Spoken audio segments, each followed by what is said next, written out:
So on these 2.5 liter engines, you can see the oil filter is draining right now, and all I did was I pushed the little drain plug up. It's spring loaded, so if you don't have the correct tool, one second,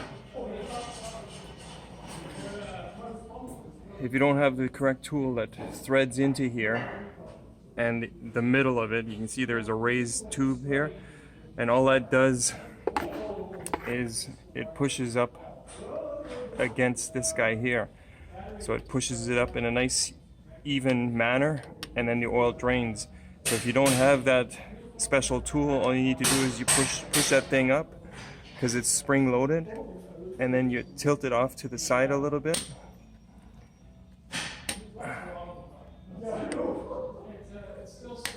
Of course now I won't do it.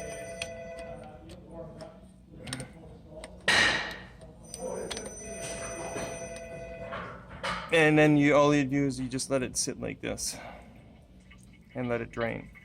And I don't get people here that watch my videos.